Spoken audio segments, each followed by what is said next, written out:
Welcome to the Faster, Easier, Better show. This podcast is short, fun, and jam-packed with good ideas that you can start using right away. Welcome to another episode. I'm your co-host, Ellen, along with my co-host, Lee Silber. Okay. I love this show. I love, like everyone else, hopefully, listening back to it. It's just got such a good vibe. It's a vibey thing. I love it. Sorry, I'm so excited. I'm going to bring you down a little bit, not too much, but I want to talk today about dirty work. The efficiency, how you can be efficient with dirty work. And that sounds kind of odd, but hey, it's tax time, which is always fun for everyone. And that was a bit of sarcasm. But the efficiency of doing the dirty work every month before tax time makes tax time easier. What I'm saying is, if you have an accounting software, something that you can keep track of everything month by month and you faithfully do it, tax time rolls around and all you have to do is go, oh, here we are, consolidate my 12 reports. How much did I do here? Did I do here?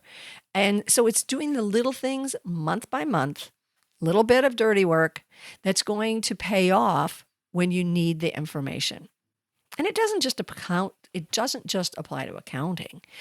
There's all sorts of things in our lives that if you just do a little bit of dirty work, it pays off in the end. Well, I'm going to have Alexa sign my tax return because I think we could use AI.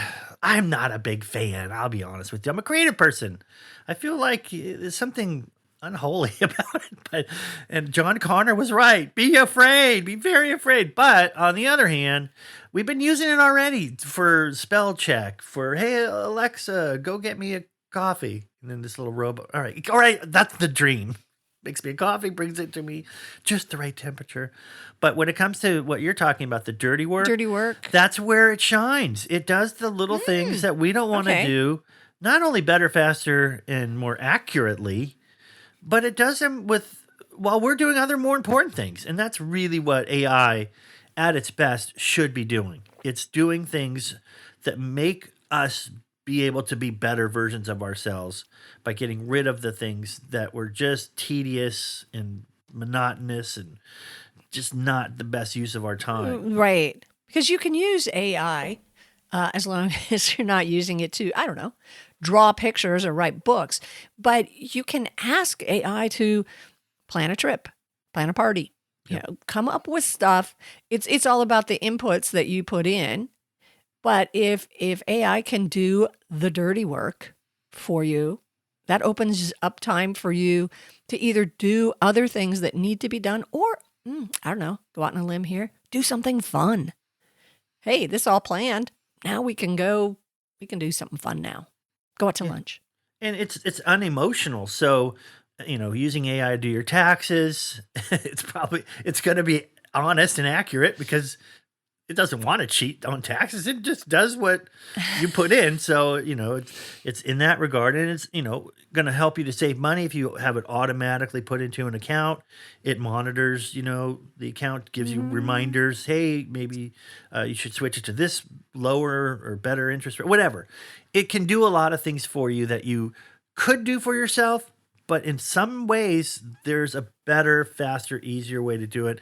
And it doesn't involve you. It involves the avatar of you. Well, and to be clear, when you're talking about AI doing your taxes, I mean, you're talking about like using a tax program and you're just putting the stuff in and then it does all the calculations.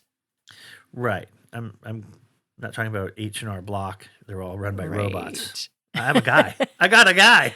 I got a guy. And, right. He, asked me for a lot of things that I have to calculate myself by hand. Sure. And that took me a long time. And who knows how accurate. Did I just say that on air? It's absolutely accurate. Come on, it's Lee. Completely accurate to the last Absolutely. minute. I would never, yeah. Yes. I'm not a crook. But, I am very reticent about AI, the big AI. Again, the whole idea that people are writing books or doing artwork with AI. And there's no creative, it's taking creative stuff that people should be doing and doing it, and they're not doing it well. If you look at AI pictures and it's like, ooh, you look really great with 6 fingers. But so I don't appreciate that, but I do appreciate the fact that it can do basically the dirty work. That opens up so much time for me to do real creative stuff like writing. Well, in the writing process, it'll add words that I never would have thought of, and I don't mean that in a good way, Right? In a bad way. So I'd like less of it in the creative process, clearly, like you're saying. Absolutely. And I'm not saying I want more of it in the rest of my life, but I am embracing it because it's not going anywhere, and other people are using it to get ahead and do more in less time and be better at efficiency. So I don't want to get left in the dust, so I'm embracing it.